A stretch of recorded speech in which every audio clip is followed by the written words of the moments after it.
Juges, chapitre 9. Abimélec, fils de Jérubbaal, se rendit à Sichem vers les frères de sa mère, et voici comment il leur parla, ainsi qu'à toute la famille de la maison du père de sa mère. Dites, je vous prie, aux oreilles de tous les habitants de Sichem. Vaut-il mieux pour vous que 70 hommes, tous fils de Jérubbaal, dominent sur vous, ou qu'un seul homme domine sur vous? Et souvenez-vous que je suis votre os et votre chair. Les frères de sa mère répétèrent pour lui toutes ces paroles aux oreilles de tous les habitants de Sichem, et leur cœur inclina en faveur d'Abimélec, car ils se disaient, c'est notre frère. Ils lui donnèrent 70 cycles d'argent, qu'ils enlevèrent de la maison de Baal-Bérith. Abimélec s'en servit pour acheter des misérables et des turbulents qui allèrent après lui. Il vint dans la maison de son père à Ophra, et il tua ses frères, fils de Jérubbaal, 70 hommes, sur une même pierre. Il n'échappa que Jotham, le plus jeune fils de Jérubbaal, car il s'était caché. Tous les habitants de Sichem et toute la maison de Milo se rassemblèrent, ils vinrent et proclamèrent roi Abimélec près du chêne planté dans Sichem. Jotham en fut informé. Il alla se placer sur le sommet de la montagne de Garizim, et voici ce qu'il leur cria à haute voix. Écoutez-moi, habitants de Sichem, et que Dieu vous écoute. Les arbres partirent pour aller oindre un roi et le mettre à leur tête. Ils dirent à l'olivier, règne sur nous. Mais l'olivier leur répondit, renoncerai-je à mon huile, qui m'assure les hommages de Dieu et des hommes, pour aller planer sur les arbres? Et les arbres dirent au figuier, viens, toi, règne sur nous. Mais le figuier leur répondit, renoncerai-je à ma douceur et à mon excellent fruit pour aller planer sur les arbres? Et les arbres dirent à la vigne, viens, toi, règne sur nous. Mais la vigne leur répondit, renoncerai-je à mon vin, qui réjouit Dieu et les hommes, pour aller planer sur les arbres? Alors tous les arbres dirent au buisson d'épines, viens, toi, règne sur nous.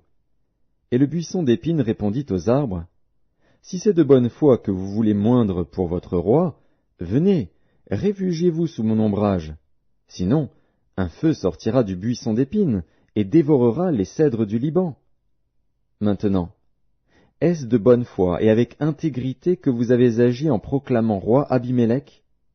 Avez-vous eu de la bienveillance pour Jérubbaal et sa maison? L'avez-vous traité selon les services qu'il a rendus?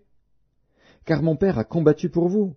Il a exposé sa vie, et il vous a délivré de la main de Madian. Et vous, vous vous êtes levé contre la maison de mon père, vous avez tué ses fils, 70 hommes, sur une même pierre, et vous avez proclamé roi sur les habitants de Sichem Abimélec, fils de sa servante, parce qu'il est votre frère. Si c'est de bonne foi et avec intégrité qu'en ce jour vous avez agi envers Jérubbaal et sa maison, eh bien, qu'Abimélec fasse votre joie, et que vous fassiez aussi la sienne. Sinon, qu'un feu sorte d'Abimélec et dévore les habitants de Sichem et la maison de Milo, et qu'un feu sorte des habitants de Sichem et de la maison de Milo et dévore Abimélec. Jotham se retira et prit la fuite. Il s'en alla à Bér, où il demeura loin d'Abimélec, son frère. Abimélec avait dominé 3 ans sur Israël.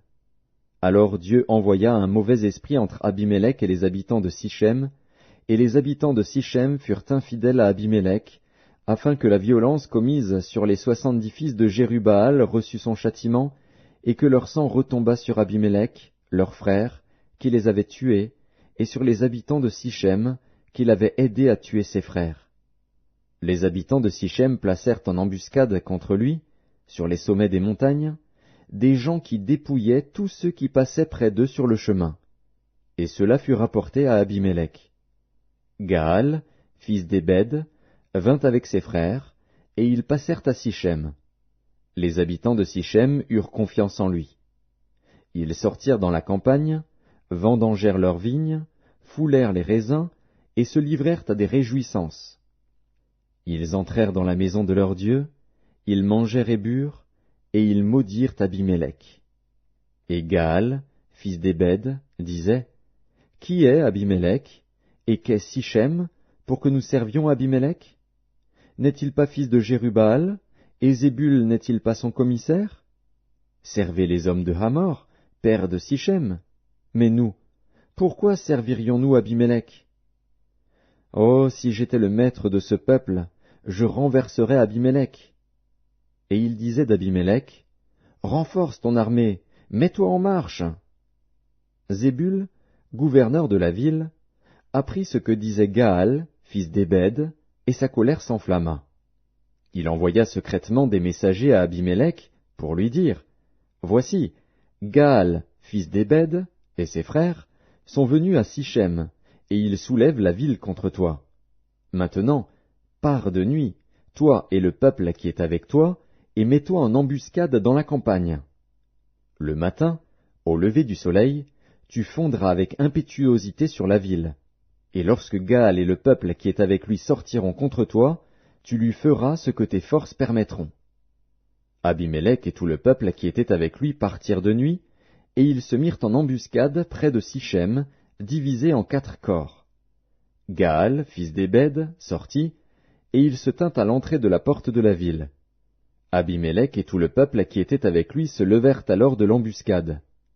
Gaal aperçut le peuple, et il dit à Zébul, « Voici un peuple qui descend du sommet des montagnes. » Zébul lui répondit, « C'est l'ombre des montagnes que tu prends pour des hommes. » Gaal, reprenant la parole, dit, « C'est bien un peuple qui descend des hauteurs du pays, et une troupe arrive par le chemin du chêne des devins. » Zébul lui répondit, « Où donc est ta bouche, toi qui disais, « Qui est Abimélec pour que nous le servions » N'est-ce point là le peuple que tu méprisais?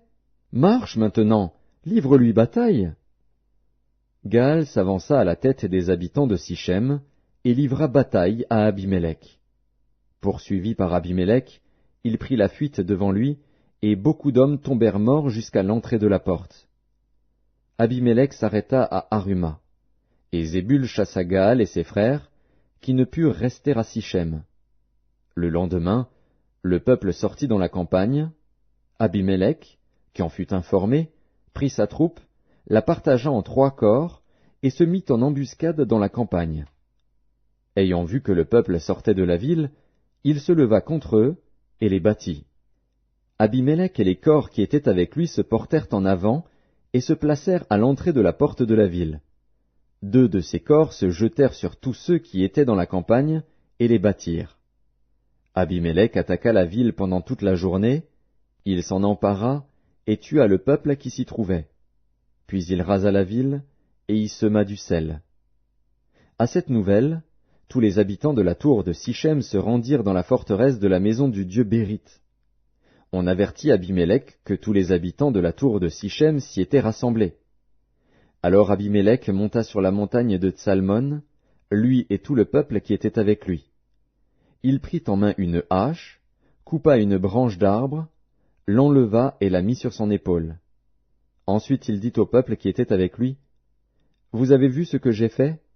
Hâtez-vous de faire comme moi. » Et ils coupèrent chacun une branche, et suivirent Abimélec. Ils placèrent les branches contre la forteresse, et l'incendièrent avec ceux qui y étaient. Ainsi périrent tous les gens de la tour de Sichem, au nombre d'environ 1000, hommes et femmes. Abimélec marcha contre Thébets. Il assiégea Thébets, et s'en empara. Il y avait au milieu de la ville une forte tour, où se réfugièrent tous les habitants de la ville, hommes et femmes. Ils fermèrent sur eux, et montèrent sur le toit de la tour. Abimélec parvint jusqu'à la tour. Il l'attaqua, et s'approcha de la porte pour y mettre le feu. Alors une femme lança sur la tête d'Abimélec un morceau de meule de moulin, et lui brisa le crâne. Aussitôt il appela le jeune homme qui portait ses armes, et lui dit, « Tire ton épée, et donne-moi la mort, de peur qu'on ne dise de moi, c'est une femme qui l'a tué. » Le jeune homme le perça, et il mourut. Quand les hommes d'Israël virent qu'Abimélec était mort, ils s'en allèrent chacun chez soi. Ainsi Dieu fit retomber sur Abimélec le mal qu'il avait fait à son père, en tuant ses 70 frères, et Dieu fit retomber sur la tête des gens de Sichem tout le mal qu'ils avaient fait. Ainsi s'accomplit sur eux la malédiction de Jotham, fils de Jérubbaal.